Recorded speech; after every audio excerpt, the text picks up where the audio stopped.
School में मैं हमेशा टॉपर टाइप की स्टूडेंट थी, फ्रंट बेंचर, एकदम पढ़ाकू लड़की और हमेशा बहुत अच्छे नंबर्स ही आते थे। और I think second third standard से ही मुझे पता था कि मुझे बड़े होके गायनेक बनना है। जिस दिन मेरा सीटी का रिज़ल्ट आने वाला था, मैं तो बहुत एक्साइटेड थी बिकॉज़ नर्वस भी थी, एक्साइटेड भी थी क्योंकि मुझे ऑब्वियसली बचपन से डॉक्टर बनना था। मुझे पता था कि मुझे शायद मुंबई के बेस्ट 3 कॉलेजेस तो नहीं मिलेंगे। मैं तो ठीक थी कि मेरे को मुंबई के बाहर हॉस्टल में जाके रहना पड़ेगा, बट मेरी दादी को उस चीज़ का बहुत डर था कि अगर ये एमबीबीएस में ही हॉस्टल चलेगी तो एमबीबीएस के बाद तो शादी कर देंगे, फिर तो जाना ही है बाहर। तो इसलिए उनको बहुत चाहिए था कि मैं बॉम्बे में ही रहूँ। और मम्मी-पापा तो एक्चुअली चाहते थे कि मेरा हो ही नहीं एडमिशन, क्योंकि उनको डॉक्टर बनाना ही नहीं था मुझे, उनको शुरू से ही मन था कि मैं मेडिसिन में ना घुसूँ। बट उन्होंने मुझे पहले से ही बोल दिया था कि अगर तेरा गवर्नमेंट कॉलेज में नहीं होगा, तो हम तेरा प्राइवेट में पैसे देके नहीं करवाएँगे।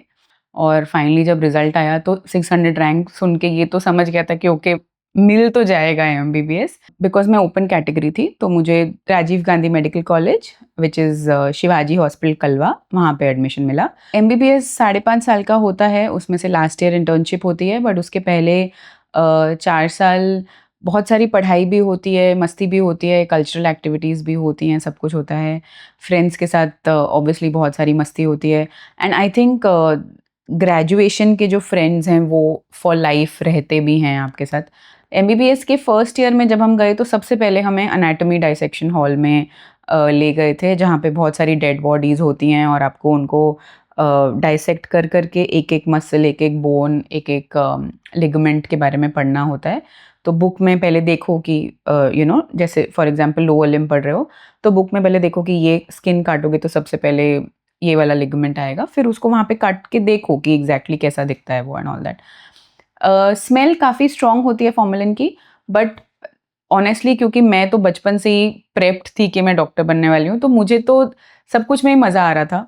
एंड मेरे भैया भी डॉक्टर हैं, मेरे से 3.5 साल बड़े हैं, तो उनका जर्नी मैं ऑलरेडी सुन चुकी थी।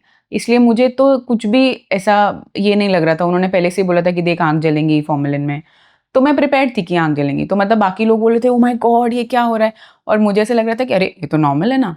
तो क्योंकि मैं सुन चुकी थी, ऑब्वियसली 3 साल से मैं सुन रही थी कि ये सब होता है। आपको घर पे एक पूरा बोन सेट देते हैं व्हिच इज़ बेसिकली पूरी बॉडी की जो 206 बोन्स होती हैं वो आपको एक ट्रैवल बैग में आपके सीनियर्स देंगे और आपको घर पे आके वो पढ़ना है एक-एक बोन के बारे में कि इस बोन पे यहाँ पे ग्रूव है, यहाँ पे टर्न है, ऐसा है, वैसा है, तो पूरा फ़ील करके देखना है।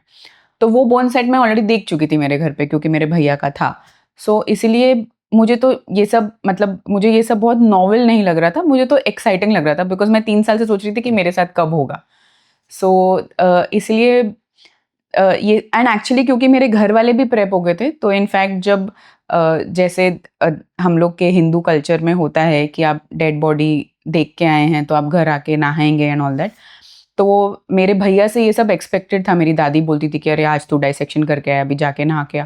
तो भैया ने धीरे-धीरे उनको प्रेप कर दिया था कि भाई मैं हर रोज़ नहीं कर सकता, मैं तो हर रोज़ डाइसेक्शन कर रहा हूँ, हर रोज़ डेड बॉडी की हड्डियाँ छू रहा हूँ। और वो तो बल्कि एक हाथ से हड्डी छू रहे होते थे, पढ़ रहे होते थे और एक हाथ से कुछ खा भी रहे होते थे।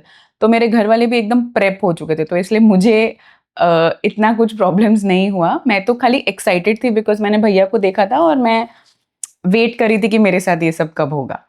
तो first year, first day of MBBS हम लोग को सबको पूछा कि आपको डॉक्टर क्यों बनना है?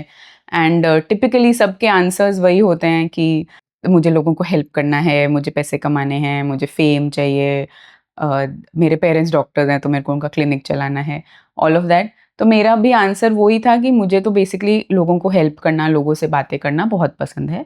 एंड फिज़ियोलॉजी में फर्स्ट डे पे वो आपको सिखाएँगे ब्लड के बारे में, तो इतने सारे लोग ब्लड पे कैसे सीखेंगे, इतना ब्लड कहाँ से आएगा?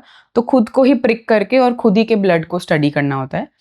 तो वो भी काफ़ी लोग को नहीं जमता है, कुछ लोग को चक्कर आ जाता है, कुछ लोग को बहुत पेन हो जाता है, कुछ लोग को बट अगेन क्योंकि मैंने भैया से पहले सुना हुआ था, तो मैं तो बड़ी एक्साइटेड थी कि हाँ, ये तो करना ही पड़ेगा।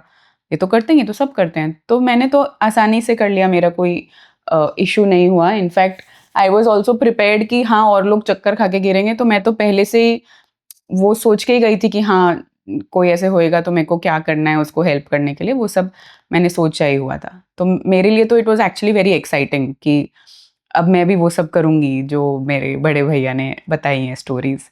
इवन फॉर रैगिंग वैसे ही हुआ, क्योंकि भैया ने इतनी रैगिंग की स्टोरी सुनाई हुई थी।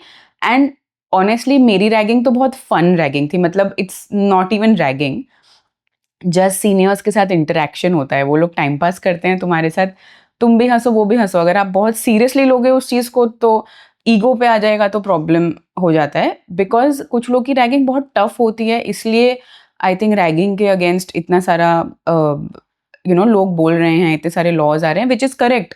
बिकॉज अगर इतना गंदा रैगिंग हो रहा है then that is horrible.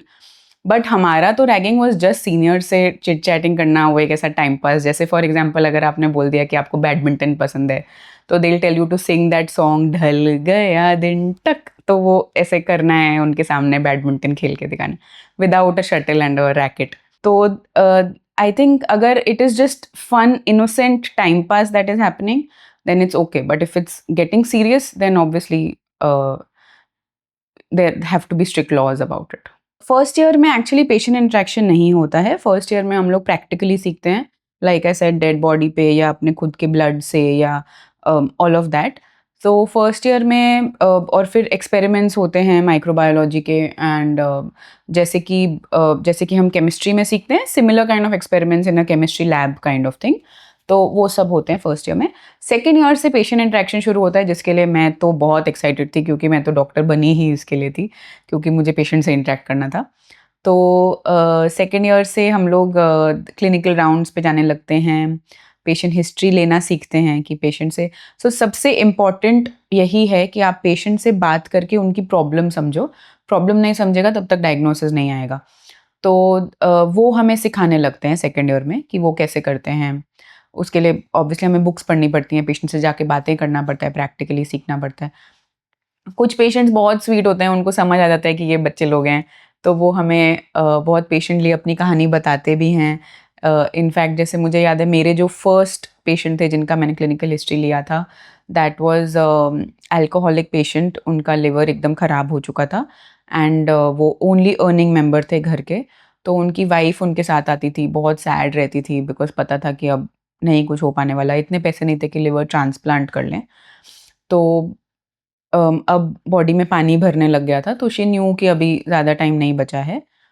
But वो तो भी इतनी शांति से हमें बैठ के अपनी स्टोरी सुनाती थी, अपना सॉर्ट ऑफ दुखड़ा गाती थी, एंड कितना उसने अपने हस्बैंड को बोला कि मत करो मत करो। और मतलब उनसे इनफैक्ट हम लोग काफ़ी अटैच्ड हो गए थे। तो जब फर्स्ट टाइम पता चला था कि वो अंकल काफ़ी दिन तक एडमिटेड थे वो, और हम हर रोज़ मिलने भी जाते थे वो आंटी से। तो जब पता चला कि अंकल की डेथ हो गई, तो हम काफ़ी देर गए आंटी के साथ बैठने एंड ऑल ऑफ दैट। तो फर्स्ट पेशेंट हमेशा याद रह जाता है। तो वो एक आंटी थी बहुत स्वीट, बट ऑब्वियसली कुछ लोग ऐसे भी होते हैं जो अपनी प्रॉब्लम से इतने दुखी होते हैं कि उनको पता है कि अब ये स्टूडेंट्स आ रहे हैं फिर से पकाएँगे, तो वो हम लोग को हटा देते हैं कि नहीं हटो यहाँ से एंड ऑल ऑफ दैट। तो वो I mean and we understand, because same story बार-बार किसी को बताना, जबकि पता है कि वो डॉक्टर तो ट्रीट करेगा, ये तो सिर्फ स्टोरी सुनने आए हैं। तो कुछ लोग ऑब्वियसली नहीं बताना चाहते हैं, व्हिच इज़ अंडरस्टैंडेबल। बट उस टाइम पे हम लोग को ऑब्वियसली अच्छा नहीं लगता था, बिकॉज़ हम तो सीखना चाहते थे।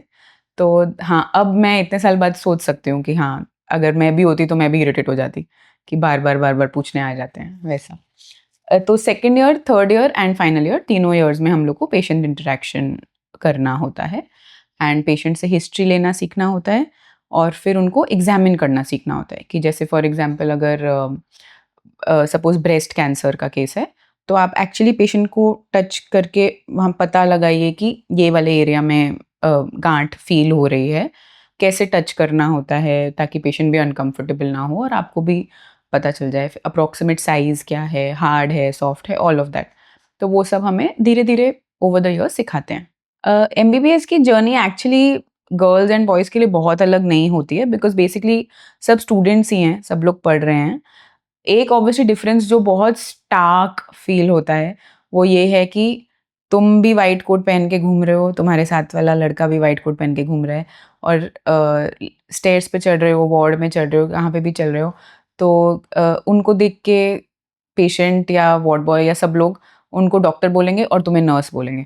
तो वो बहुत इरिटेटिंग है। एंड जितने भी एमबीबीएस के लोग या डेंटल के लोग या एमडी के लोग या एनीथिंग, जो भी मेडिकल लोग ये वीडियो देख रहे हैं, वो डेफ़िनेटली इससे रिलेट करेंगे, बिकॉज़ ये हम सब लड़कियों की प्रॉब्लम है कि समहाउ हम लोग ने भी व्हाइट कोट पहना है बट हमें देख के वो बोलेंगे सिस्टर ये कहाँ जाना है, ये 28 नंबर किधर है, ये नंबर किधर है।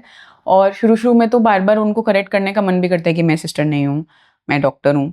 बाद में तो हमें अभी आदत हो गई है, तो हम तो रिस्पॉन्ड भी कर देते हैं कि हाँ 28 नंबर आगे से लेफ्ट, क्योंकि अभी किसको कैसे कितने लोग को करेक्ट करो, वैसे हो जाता है।